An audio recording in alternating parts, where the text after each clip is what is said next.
Pledge of Allegiance. The Pledge of Allegiance of the United States is an expression of fealty to the federal flag and the Republic of the United States of America, originally composed by Francis Bellamy in 1892 and formally adopted by Congress as the Pledge in 1942. The official name of the Pledge of Allegiance was adopted in 1945. The last change in language came on Flag Day 1954 when the words "Under God" were added.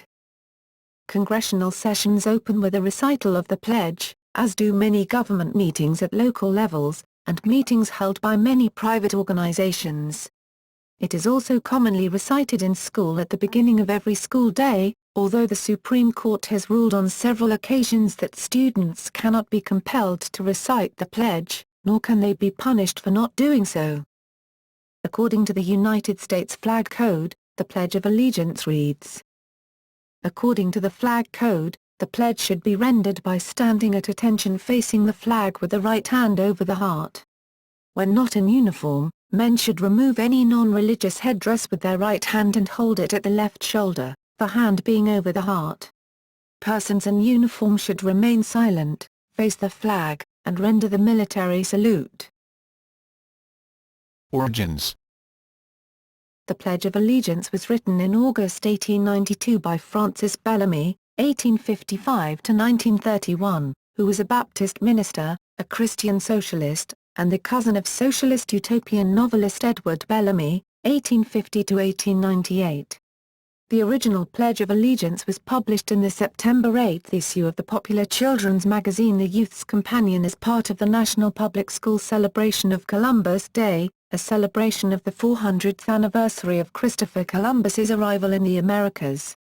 The event was conceived and promoted by James B. Upham, a marketer for the magazine, as a campaign to instill the idea of American nationalism by selling flags to public schools and magazines to students. According to author Margaret S. Miller, this was in line with Upham's vision, which he would often say to his wife, Mary, "If I can instill into the minds of our American youth a love for their country and the principles on which it was founded, and create in them an ambition to carry on with the ideals which the early founders wrote into the Constitution, I shall not have lived in vain." Bellamy's original pledge read as follows. The pledge was supposed to be quick and to the point. Bellamy designed it to be recited in 15 seconds.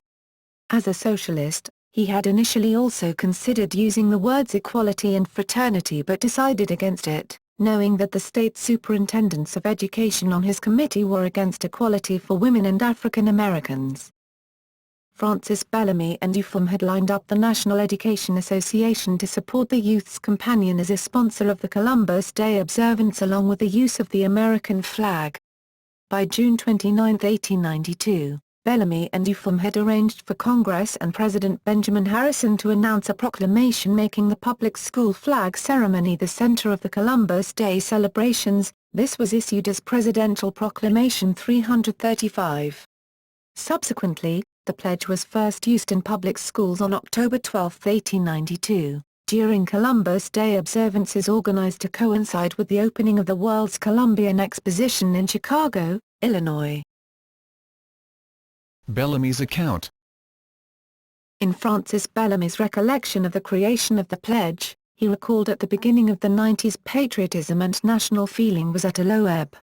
The patriotic ardor of the Civil War was an old story. The time was ripe for a reawakening of simple Americanism, and the leaders in the new movement rightly felt that patriotic education should begin in the public schools. James Upham felt that a flag should be on every schoolhouse, so the publication fostered a plan of selling flags to schools through the children themselves at cost, which was so successful that 25,000 schools acquired flags in 1 year. As the World's Columbian Exposition, aka Chicago World's Fair, was set to celebrate the 400th anniversary of the arrival of Christopher Columbus in the Americas, Upham sought to link the publication's drive to the event, so that every school in the land would have a flag raising, under the most impressive conditions. Bellamy was placed in charge of this operation and was soon lobbying not only the superintendents of education in all the states, but also worked with governors, congressmen, and even the President of the United States. The publication's efforts paid off when Benjamin Harrison declared Wednesday, October 12, 1892, to be Columbus Day, for which the Youth's Companion made an official program for universal use in all the schools. Bellamy recalled that the event had to be more than a list of exercises.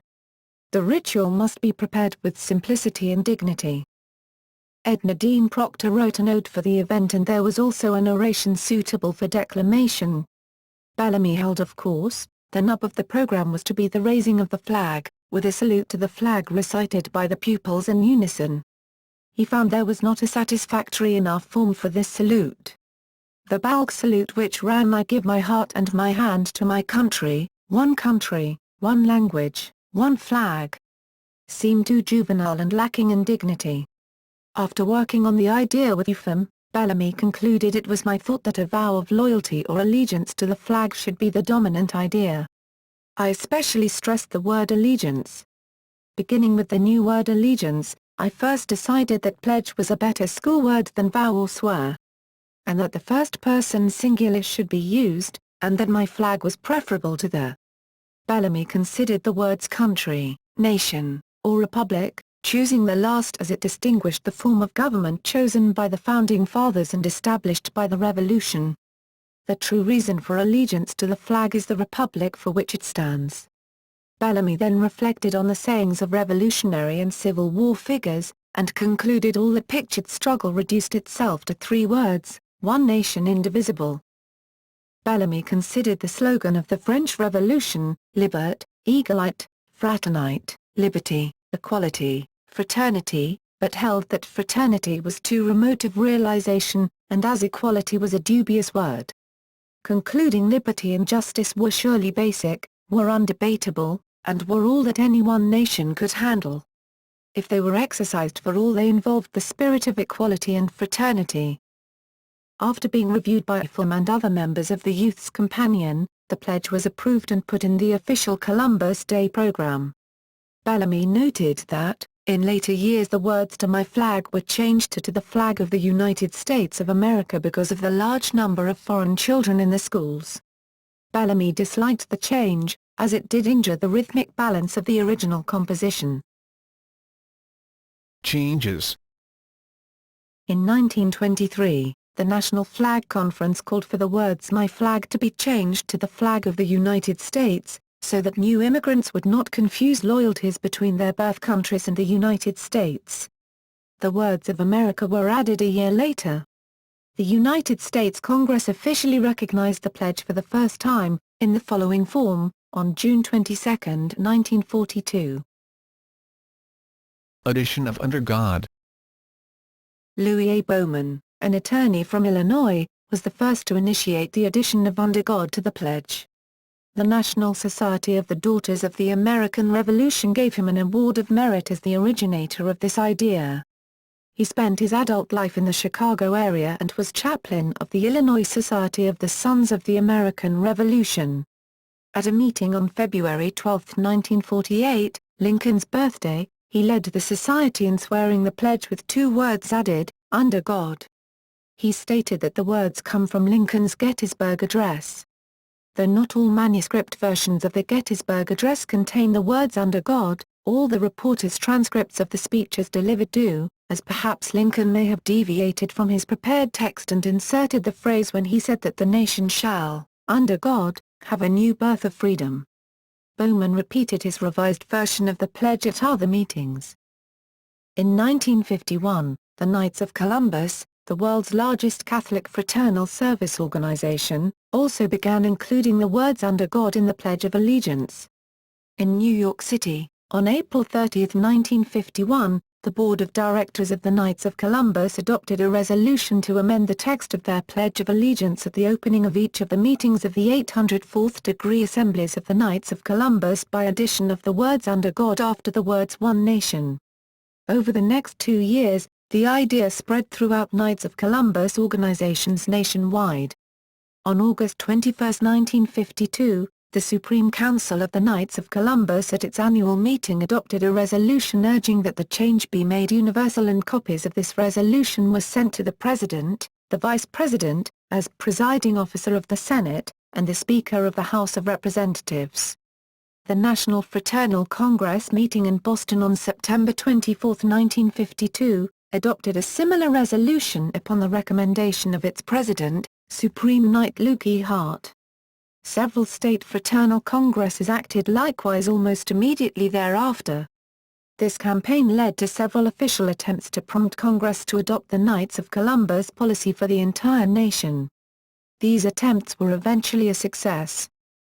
In 1952, Susan Arnold wrote a letter to President Truman suggesting the inclusion of "Under God" in the Pledge of Allegiance.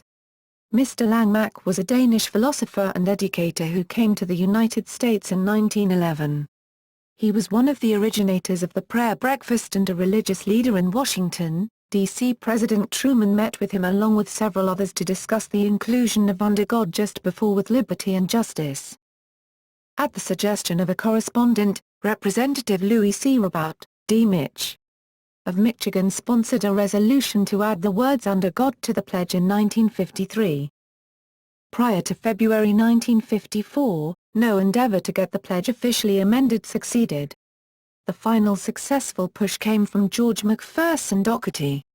Some American presidents honored Lincoln's birthday by attending services at the church Lincoln attended, New York Avenue Presbyterian Church, by sitting in Lincoln's pew on the Sunday nearest February 12. On February 7, 1954, with President Eisenhower sitting in Lincoln's pew, the church's pastor, George McPherson Dougherty, delivered a sermon based on the Gettysburg Address titled "A New Birth of Freedom." He argued that the nations might lay not in arms but its spirit and higher purpose. He noted that the pledge's sentiments could be those of any nation, that there was something missing in the pledge, and that which was missing was the characteristic and definitive factor in the American way of life. He cited Lincoln's words "Under God" as defining words that set the United States apart from other nations. President Eisenhower had been baptized a Presbyterian very recently, just a year before. He responded enthusiastically to Dougherty in a conversation following the service. Eisenhower acted on his suggestion the next day, and on February 8, 1954, Representative Charles Oakman, R. Mich. introduced a bill to that effect. Congress passed the necessary legislation and Eisenhower signed the bill into law on Flag Day, June 14, 1954. Eisenhower stated, "From this day forward, the millions of our school children will daily proclaim in every city and town, every village and rural schoolhouse, the dedication of our nation and our people to the Almighty. In this way we are reaffirming the transcendence of religious faith in America's heritage and future. In this way we shall constantly strengthen those spiritual weapons which forever will be our country's most powerful resource, in peace or in war." The phrase "Under God" was incorporated into the Pledge of Allegiance June 14, 1954, by a joint resolution of Congress amending SS-4 of the Flag Code enacted in 1942. On October 6, 1954, the National Executive Committee of the American Legion adopted a resolution, first approved by the Illinois American Legion Convention in August 1954, which formally recognized the Knights of Columbus for having initiated and brought forward the amendment to the Pledge of Allegiance. Salute. Swearing of the pledge is accompanied by a salute. An early version of the salute, adopted in 1892, was known as the Bellamy salute. It started with the hand outstretched toward the flag, palm down, and ended with the palm up. Because of the similarity between the Bellamy salute and the Nazi salute, developed later, the United States Congress instituted the hand over the heart gesture as the salute to be rendered by civilians during the Pledge of Allegiance and the national anthem in the United States, instead of the Bellamy salute. Removal of the Bellamy salute occurred on December 22, 1942, when Congress amended the Flag Code language first passed into law on June 22, 1942. Controversy. In 1940 the Supreme Court, in Minersville School District v. Gabaitis, ruled that students in public schools, including the respondents in that case, Jehovah's Witnesses who considered the flag salute to be idolatry, could be compelled to swear the pledge. A rash of mob violence and intimidation against Jehovah's Witnesses followed the ruling. In 1943 in West Virginia State Board of Education v.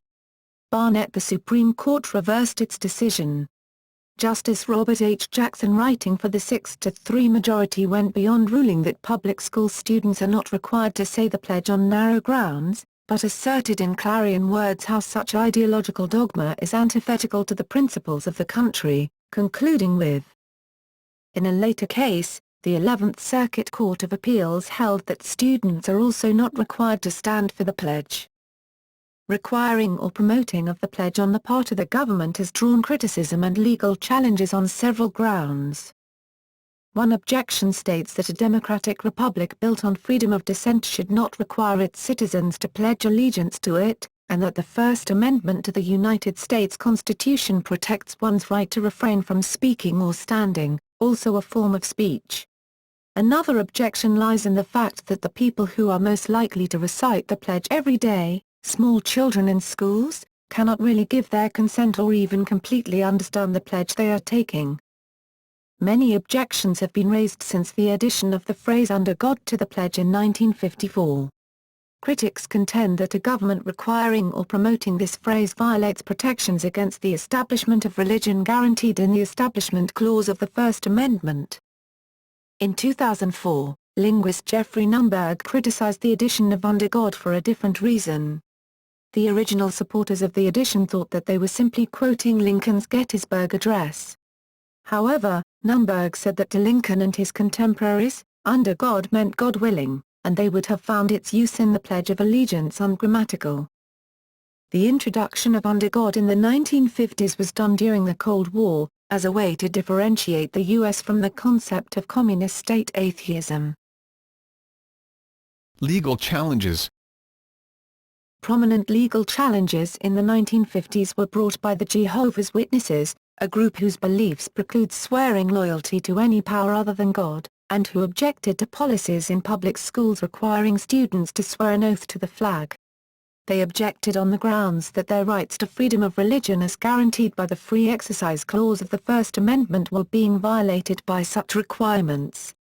First case was in 1935, when two children, Lillian and William Gabaitis, ages 10 and 12, were expelled from the Minersville, Pennsylvania public schools in 1935 for failing to salute the flag and recite the Pledge of Allegiance.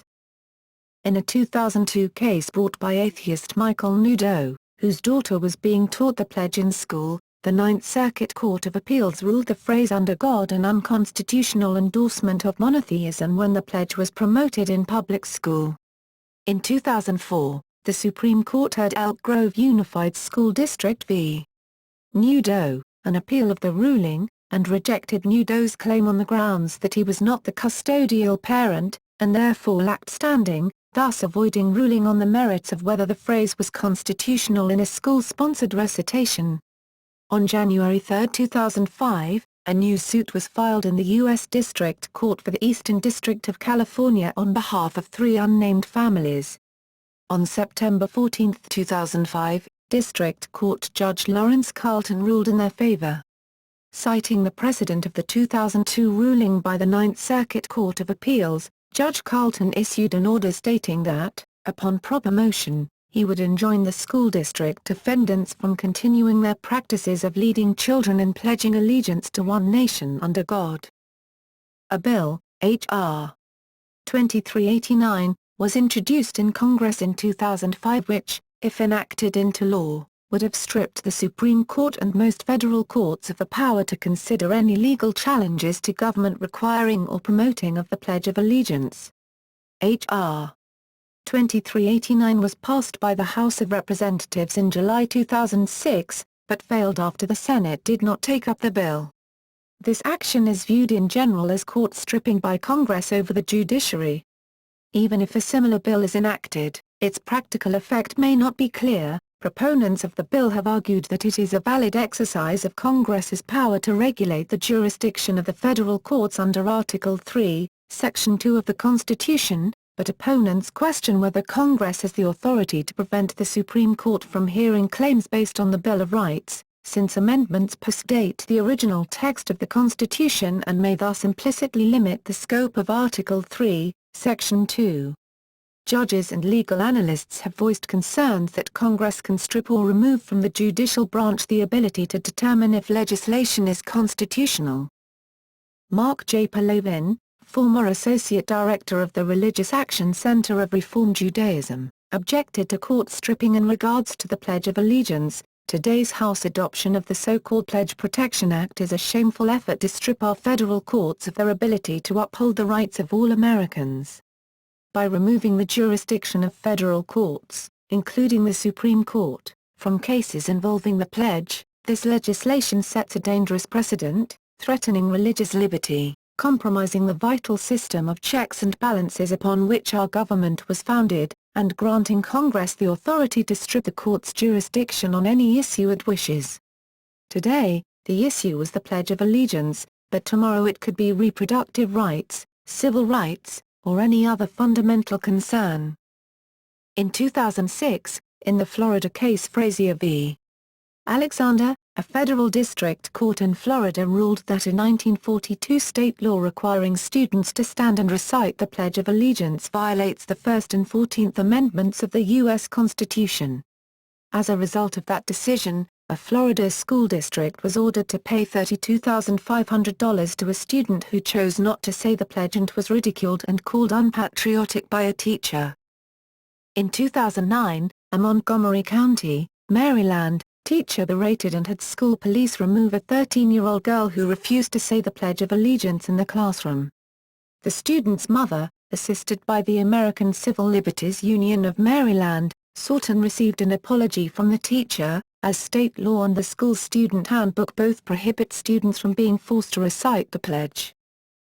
On March 11, 2010, the United States Court of Appeals for the Ninth Circuit upheld the words "under God" in the Pledge of Allegiance in the case of Nudo v. Rio Linda Union School District. In a 2-1 decision, the appellate court ruled that the words were of a ceremonial and patriotic nature, and did not constitute an establishment of religion. Judge Stephen Reinhart dissented, writing that the state-directed, teacher-led daily recitation in public schools of the amended Under God version of the Pledge of Allegiance violates the Establishment Clause of the Constitution. On November 12, 2010, in a unanimous decision, the United States Court of Appeals for the First Circuit in Boston affirmed a ruling by a New Hampshire lower federal court which found that the pledge's reference to God does not violate non-pledging students' rights if student participation in the pledge is voluntary. A United States Supreme Court appeal of this decision was denied on June 13, 2011. All states except 5, Hawaii, Iowa, Oklahoma, Vermont and Wyoming, give time for the pledge to be recited as part of the school day. Although 45 states expressly give time for the pledge, it is still at the discretion of the local school board and/or the individual teacher. In September 2013, a case was brought before the Massachusetts Supreme Judicial Court arguing that the pledge violates the Equal Rights Amendment of the Constitution of Massachusetts.